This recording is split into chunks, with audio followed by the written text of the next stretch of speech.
As you're sharpening your structuring skills for case interviews, it's often hard to realize what does it take to make your frameworks better. I mean, most people know that their frameworks could be better or that they're not there yet, but it's hard to know what specific things you should improve in your frameworks and how to do it. In a different video, I've shown you the 3 simple shifts that you can make in your framework technique to make them 10 times better. In this video, we're going to do a teardown. So I'm going to get a crappy framework, very generic, very boring, and I'm going to go through each of the 3 shifts. And at the end, we're hopefully going to get a really good framework. And you're going to be able to see the results for yourself. Now, by seeing the before and the after, as well as the steps that go into it, you're going to be able to see that you can do this. This is something that's learnable, it's realistic, and you're also going to be able to see exactly what makes a framework really good. So first things first, let's see the case question and let's see the crappy, generic, boring framework that we'll start with until we get to a really good one. So we'll start off from what I consider a C- framework. And the case question for this framework is a high-end European hair care brand that wants to enter the Asian market, and they want to know from you if they should do it or not. This is the same case from the video on the 3 shifts to 10x your frameworks, so that you can see how it looks like as we apply the advice in that video to a generic C- framework until we reach a really good one. If you haven't watched that video yet, I'm gonna put the link on the screen here. It should appear somewhere around now. So click the link and watch it. I think it makes much more sense to watch that video first, so you understand why we're doing the stuff we're doing in this one. Now, we'll start from this type of generic framework that most candidates are used to use, customers, competition, company, and so on, because any candidate who's read a basic case interview book and has practiced 10, 15 cases can do it. So we'll start off from the same page and then we will improve it until we get a 9 out of 10, a grade framework. So as you're gonna see, this is really a boring and generic framework. Let me read a part of it to you so that you can see what I mean. And I'm gonna try to read it with enthusiasm so you can see that it's not a question of speaking with energy or not. It's a matter of, it's just you can expect everything that's coming because you've seen it before. So let me present. I would say it like this. Okay, so to help this European hair care brand decide if they should enter the Asian market or not, I want to look at 4 buckets. First, the customers, then the competition, then the company, and finally the product. I'll start with customers, and I have 5 main questions here. First, what's the market size and growth by segment? Second, what drives demand growth? Third, I want to know how do men and women decide which brands to buy in this market. Fourth, I want to know what these customers' reception to new brands is. And then finally, I want to know what kind of media do these customers consume so that we know how we could advertise in them. Okay, so I'll stop right here. I'm not going to present the whole framework so that you don't fall asleep. And I've tried to put a lot of energy here. But the thing is, you can expect everything that I'm going to say. You've heard it before. At least if you've done 10 cases, you've heard it before. And guess what? Your interviewer has heard it too. So you don't want him bored. You don't want your interviewer falling asleep. So we need to improve it. And we're going to use the 3 shifts from the video that I've mentioned to vastly improve this framework. Now, before we go into that, I want you to remember something. A great candidate will be able to make a great framework from the start. There's no need to start off from a generic framework in your interview and then improve it in front of your interviewer. So what we're going to do here today is so you can see the thinking process that goes into crafting a great framework. And I want you to realize that a mistake that a lot of candidates do is to expect from themselves to be able to do great frameworks as they start the case when they've never done a great framework taking the time to do it. So they expect them to do something that is above the quality that they can usually do and very quickly. Now, how can you expect that from yourself if you've never done it slowly before? So that's just too high expectations. Most people just can never do it. So what I recommend you to do is to learn to do it slowly first, and I'm going to show you how in this video and in other videos as well, before you can expect to do it quickly. So let's start improving this framework. As you've seen in the other video, the first thing that we need to do is to expand the list of categories so that we're more exhaustive. In this framework, I'm using you can call it the business situation framework or the expanded 3 C's with the product added to it. And while all categories are relevant for this case, there may be 1 or 2 or 3 categories missing. So we need to add that so that we're fully exhaustive, and also so that there's something interesting to the interviewer that other candidates might not have said. Additionally, I'm also gonna rephrase the categories. No more, I want to analyze customers. I'm not a therapist. Instead, I'm gonna say to the interviewer, I'm gonna communicate to them exactly what I want from each category. So let's go on to the framework and do that. So let's add what's missing. What could be relevant players or structural things going on in this market that might be important beyond the 3 C's and besides the product? A few come to my mind. Distribution channels could be pretty important. It's really hard to enter a market selling a consumer goods product without being able to distribute this product. The influencers or the media, so that we can actually advertise our brand. Hairdressers could be pretty important, and maybe even doctors. The Chinese economy or the Asian economy, maybe suppliers. I don't know if you're gonna supply stuff in Asia, but this could be important. Now, any of these things, any of these players or structural things could be things to add in our framework, but I don't want to add all of them because I don't want to overwhelm my interviewer. So what I want to do is just pick the 1 or 2 that I consider the most important. In my case, I'm going to pick just 1, and that's going to be distribution channels. And I consider this the most important one because it can directly affect our success in this market.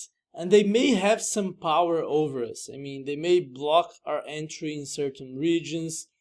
They may control our pricing. So I want to know more about distribution channels. A few major themes in these channels. First, what are the main types of distribution channels in Asia, and who are the main players and how are they positioned? Second, are there any barriers to entry within distribution channels in Asia? And then third, how can we incentivize these distribution channels to carry our product and push its sales? So basically what I did here is I thought of different players, different structural things that could influence positively or negatively our success in this entry. And then I thought of important things that I want to know about. Now, this being done, I want to rephrase the categories so that we're not speaking like robots. The goal here is to show the purpose within each bucket very concisely before you even start mentioning the issues. Obviously, you don't have to write that on paper. You can just write customers. But when you communicate, you say a whole phrase that has meaning and makes sense. So let's rephrase. Instead of customers, I would say, are there attractive customer segments for us in this market? So I'm showing purpose. Instead of competition, instead of saying I want to analyze competition, I would say how much direct, strong competition is there in this market? And then all these sub-questions are there to answer this question. Instead of company, I would say, can our company scale and be meaningful in Asia? Instead of product, I'm going to say, are our products well positioned for this market? And instead of distribution channels, I would say, what are the best distribution channels for us in Asia? Now, this is so much better. I sound like a human again instead of a robot. And this is a breath of fresh air to an interviewer that's used to getting candidates not speaking normal phrases. They go in there and suddenly the case starts and they're like, I want to analyze customers. I want to analyze competition. Because some case interview book told them that they should do it, but there's no reason not to speak like a human anyway. So now that we have our categories straight and we have our structure more exhaustive, we need to customize our issues a little bit because they're pretty generic. So just to give you an example, you could simply copy paste many of these issues to a case on the airline industry, in the furniture industry. And because these industries have nothing to do with hair care, that means that they're too generic, they're not insightful enough. They don't pass what we call the toothbrush test. And we have a video on that, I'm going to put it up here if you haven't watched that one. But basically what the toothbrush test is if you can use these issues in a case on toothbrushes, then they're not specific enough for the case. So let's go issue by issue and try to make some of them more specific so that you get a structure that's more insightful. The basic rationale on how to make your issues more specific, or at least the easiest way to do it, is just further explain the issue or show examples. So further explaining the information you want or showing examples of how or what would you look for. And I'm just saying this so that you can see a pattern here in what we're doing. But let's go into the issues and see how we can transform them. So one issue that we can transform is the first one. What is the size and growth of the markets by segment? I can give some color here by showing how would I segment this market. I could segment by gender, by country, by type of hair care, by distribution channel. So another one is on what drives demand growth. I can give color by proposing or hypothesizing on some drivers. Share of showers, share of high-end hair care, increasing price, because we're talking about the high-end. So price sensitivity should be low. So reception to new brands, this is pretty generic.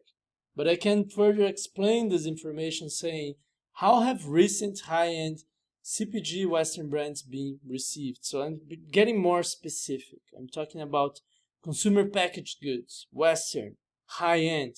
So I'm showing the interviewer that I know exactly what information to look for to know how to answer this question.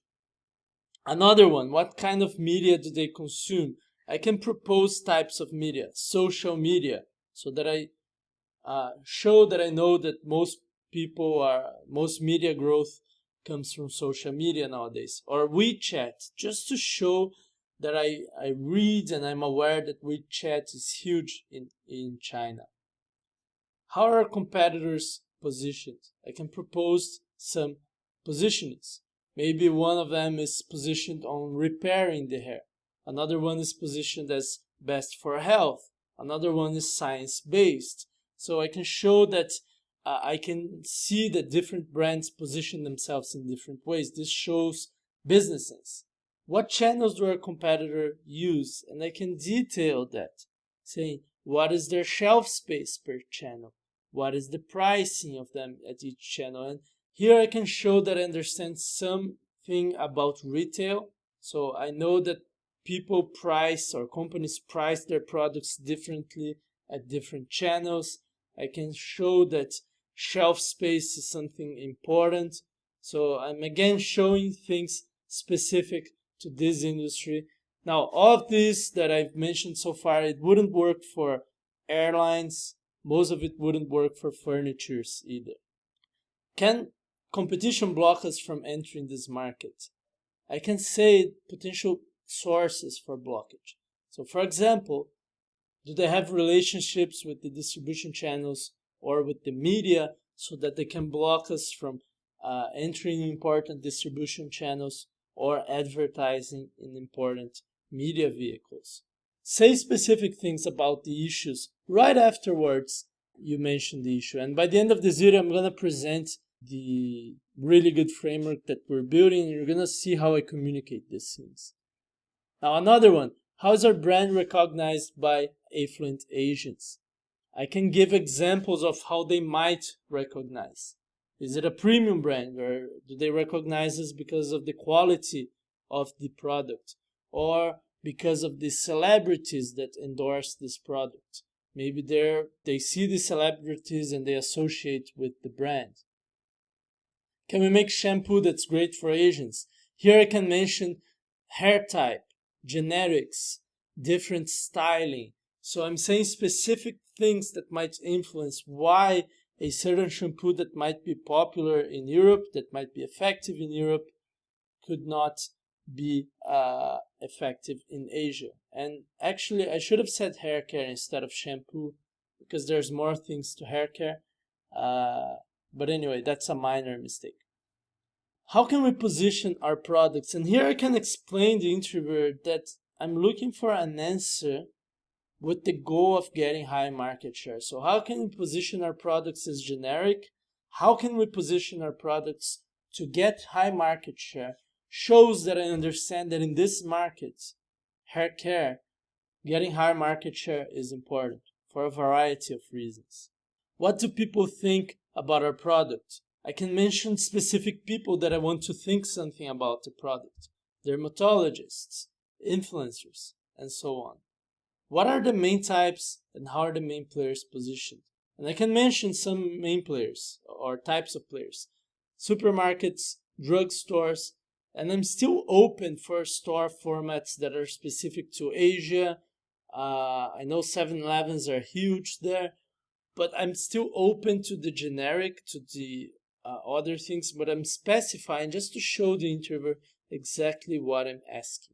Are there any barriers to entry? And here I can suggest potential barriers to entry.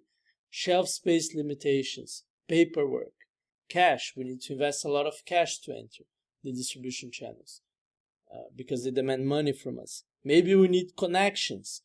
So if you're watching this and you've gone through other material from us, if you've gone through our free course, which you can find at craftingcases.com/free course, what you're going to notice here is that to make our issues more specific, we do a little bit of brainstorming and hypothesis testing up front.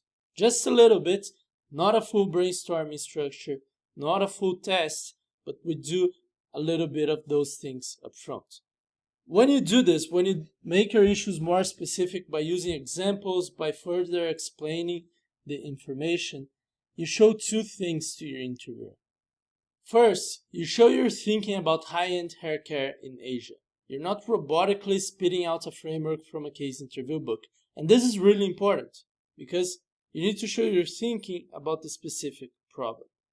Second, you show that you can go deep and you actually know what to do in real life, what kind of information to look for, and so on. Now, if you've ever gone to a case interview and you've gotten feedback about depth of ideas, and that's a feedback that is common to McKinsey, one way to address that is to make your issues more specific. Now, you don't need to make as many issues case specific as I did here, although it wouldn't hurt if you're not too wordy. But what you need to do is to have the ability to talk about specifics in any issue. So you give some examples, you explain some more important issues. You leave others generic, but you should always have the ability to explain and give specifics to any issue. And never, ever have all or most of your issues in a framework generic, because that's a killer. That just makes your interviewer bored, tired, and it makes them think that you're just repeating from the book and that you have no thinking that you've done yourself. Okay, so time to add hypotheses. This is by far the most important shift, the most important thing we're going to do with this framework in this video. So the first thing we did is we added categories to make it more exhaustive. The second thing we did was we made the issues more specific so that we had more insight when doing the framework.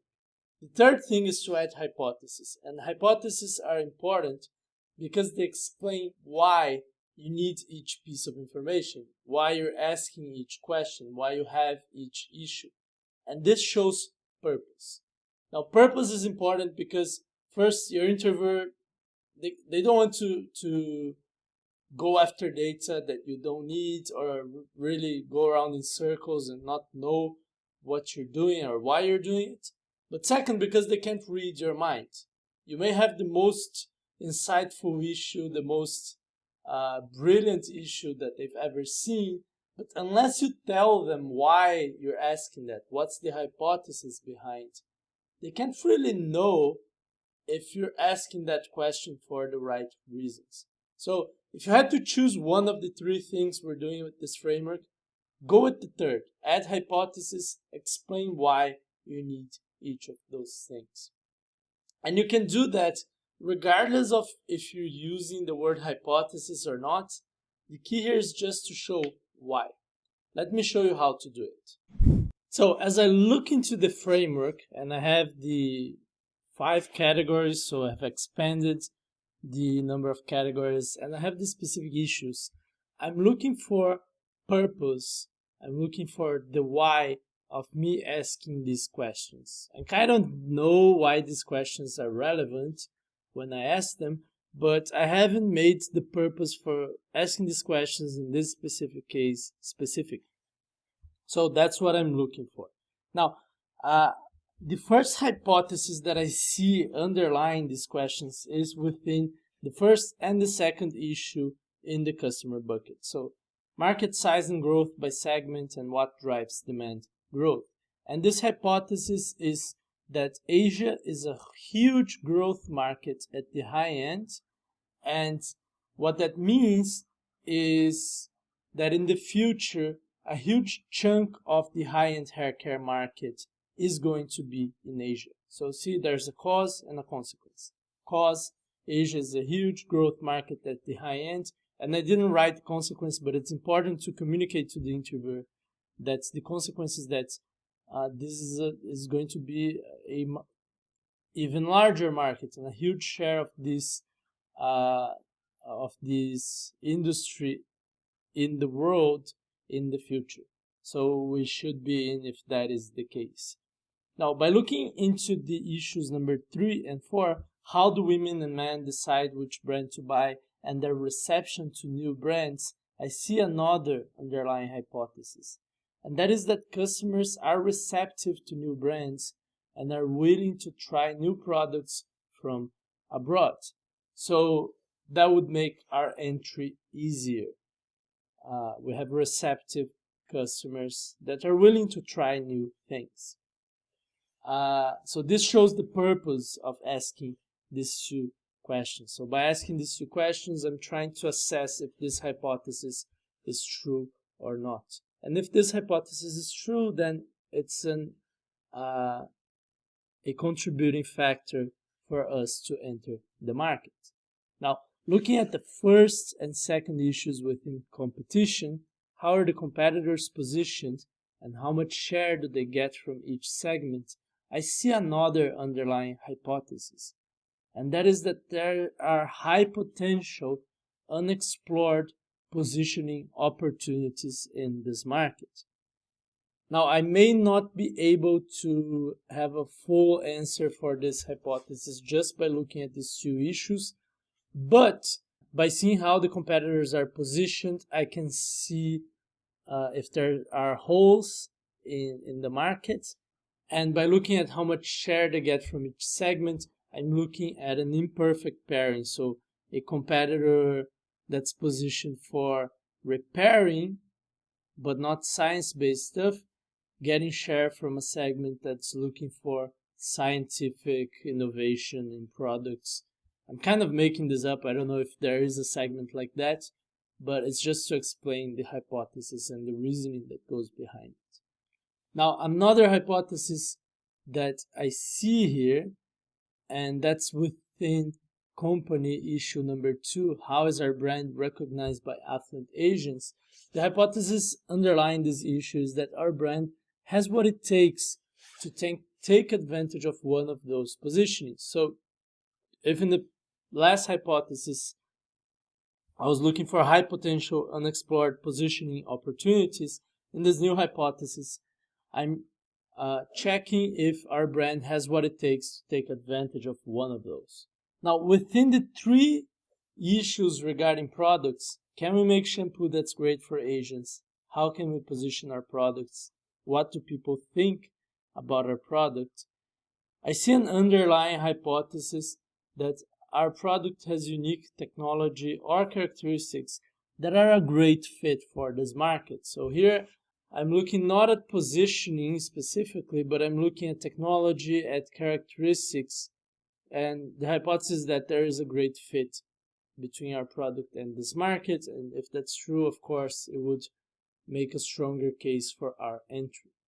Finally, underlying the 3 issues in distribution channels, main types and how are the distribution channels positioned, barriers to entry, and how can we incentivize them, the underlying hypothesis is that if our product is well received by the customers, we will have no problem distributing it, as it will be interesting for the distribution channels to distribute it as well. So here the logic is, given that there is demand interested in our products, distribution channels are not going to be an issue.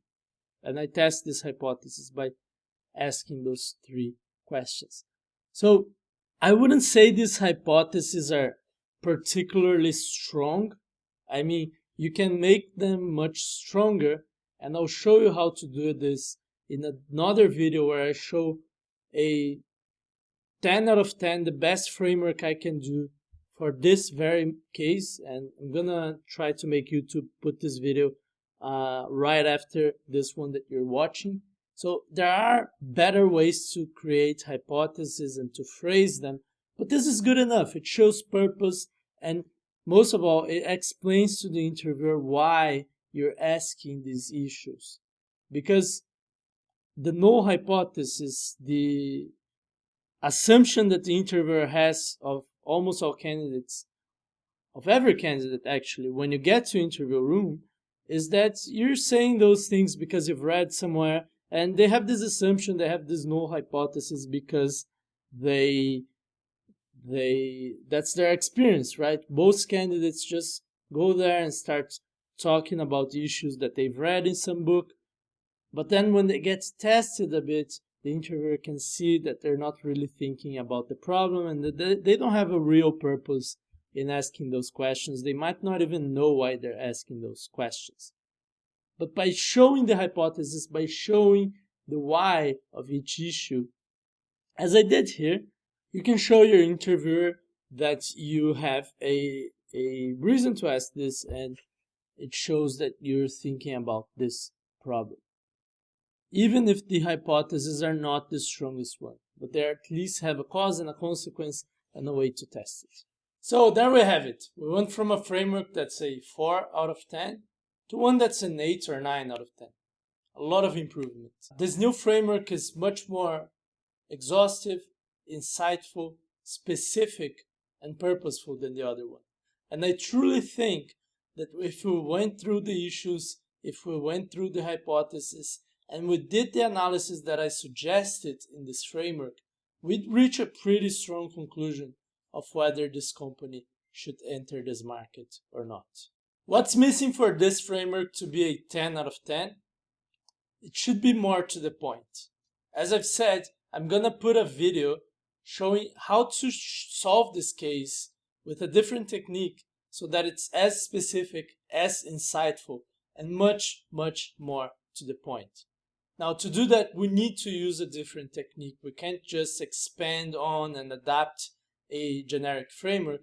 Instead, we need to use an objective-driven framework, also known as a hypothesis-driven framework. But this was good improvement. I mean, with just 3 simple shifts, adapting a framework that everyone knows, we went from certainly getting dinged to actually having good chances to get the offer. Let me show you how I would present this framework to an interviewer, so you can see how it's actually communicated in a real interview. So, to help this high-end European haircare brand decide if they should enter the Asian market or not, I'm gonna go look into 5 categories. My first key question is if there are attractive customer segments for us, for this company in this market. The second category is how much direct strong competition is there in this market. So here I'm talking about competition. The third thing I'd look at is if our company can scale and be meaningful in the Asian market. Then I'm going to look into our products and I want to see if they're well positioned for this market. And finally, I have a look at what are the best distribution channels for us in this market. And this is important to know before the entry, because if there are no good distribution channels for us, we might have to reconsider the entry. So within customer segments, I have 5 main questions. First, what is the size and growth of the market by each segment? And here I'm looking at gender, so male, female, by country, maybe we want to focus on a few countries, by type of hair care, by distribution channel. Then I want to look at what drives demand growth. So maybe high-end hair care is increasing share of showers, so more people are using high-end in more showers. Maybe they're using more product per shower. Maybe they're increasing price. And the underlying hypothesis under these 2 issues is that Asia is a huge growth market at the high end of the spectrum, and thus the future of this market kind of depends on Asia. Then I want to look at how do men and women decide which brands to buy. I want to look at the reception of people to new brands. So how have they received high-end CPG, so packaged goods, from Western brands recently? And I want to look at what kinds of media does each customer segment consume that we could advertise in. So for example, are they consuming more social media, WeChat, especially if competitors are not advertising in these medias yet? And here the underlying hypothesis for these last 3 issues is that customers in these markets are receptive to new brands and are willing to try products from abroad. Now, this is important because if they're not receptive, if they're not willing to try, then it's going to be a lot harder to enter the Asian market. Then I'm going to look at competition. And here I want to know how are our competitors positioned. Maybe some are positioned at repairing hair, some may be positioned as best for health or science-based or something like that. And I want to know how they're positioned. I want to also know how much share do they get from each segment and what channels do they use. Also, I try to look at the presence and how they position themselves in each channel. So how much shelf space do they have in a channel and what's their pricing. Just for example, maybe one competitor is in drugstores, but they really focus on supermarkets, so they have a lot more shelf space there, for example. And the underlying hypothesis here is that there are high potential unexplored positioning opportunities in this market. So I'm looking for gaps. Related to competitors as well, I want to know if they can block us from entering. So if they have really strong relationships with distribution channels or media channels. I don't believe this is likely, but this is important because if they can block us, then we shouldn't enter, of course. Now, next, going to company, I want to know if we can get distribution in Asia or if we do have. Now, I don't believe we have, otherwise this case question would be weird, and I can't see why we couldn't get, but I checked that anyway because this is really important. And this is related to distribution channels below, but I want to see our company's capabilities to do that. Then I want to know how is our brand recognized by affluent Asians. Do they see it as a premium brand, as European quality, technology? Is it the brand that celebrities endorse, Western celebrities perhaps? And the underlying hypothesis here is that our brand has what it takes to take advantage of one of the positions that we explored as gaps in the competition bucket.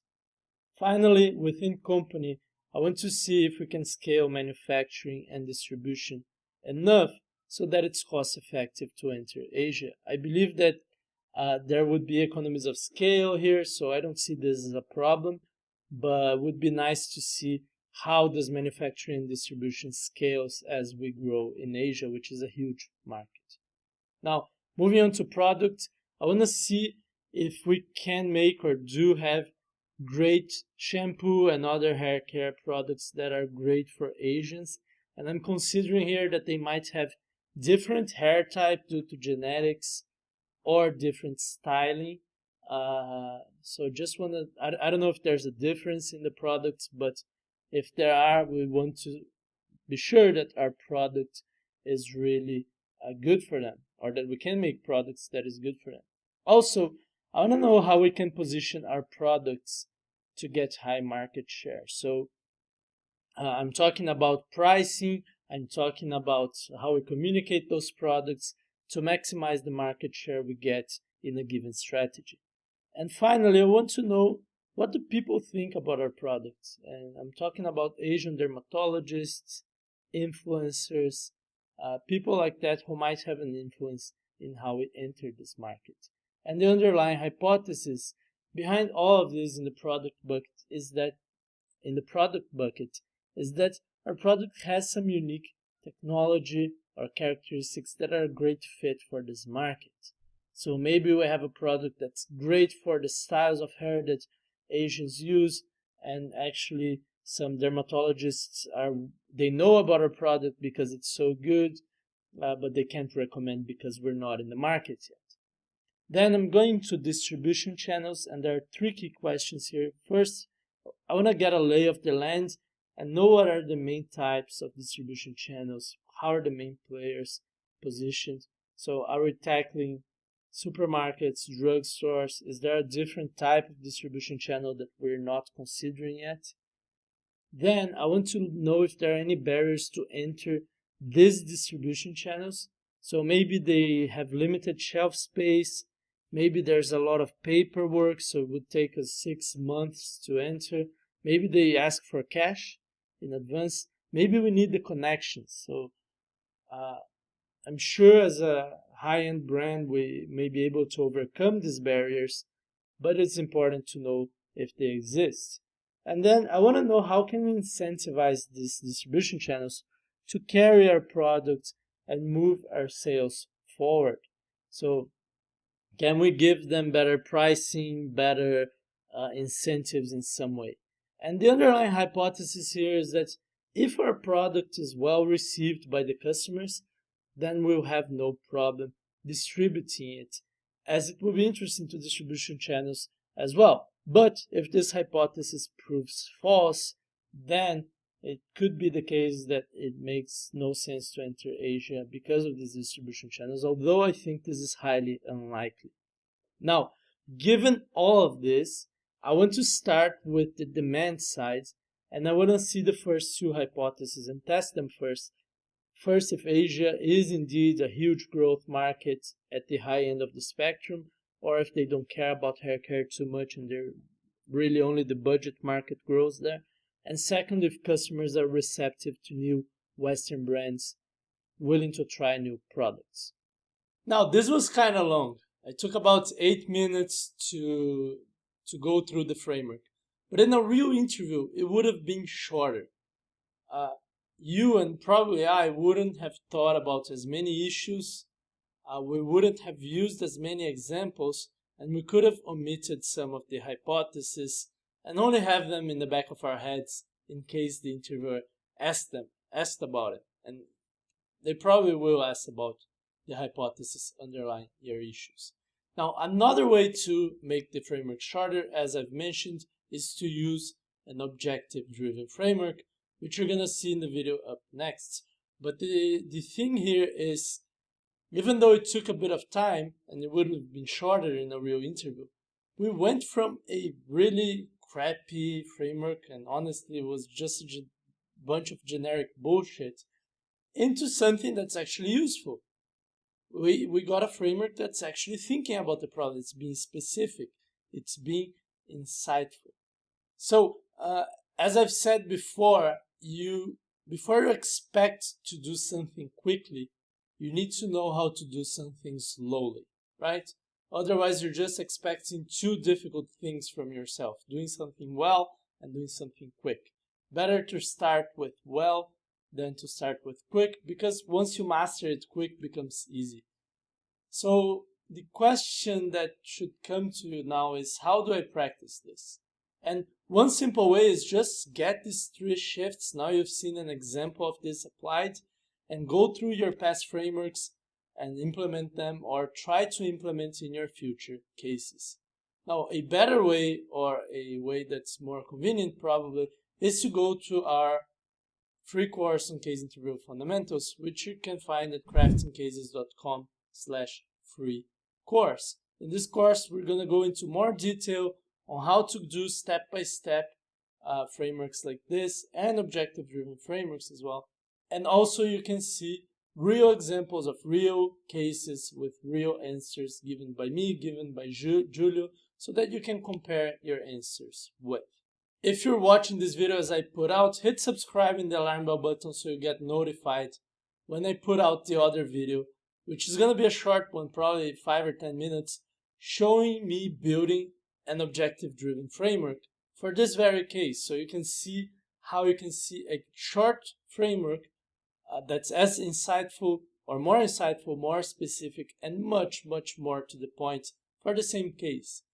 So that's it for today. I hope this was useful to you. I hope you've learned what makes a framework a great framework, or how to transform a generic framework that everyone can do, that's a commodity, into something that has your own thinking into it, and that actually shows your interviewer that you have some business insight, you know how to communicate your ideas, and that you do things with purpose. That's what's gonna get them to think you're a great fit for their firm, whether it's McKinsey, it's Bain, BCG, other consulting firms.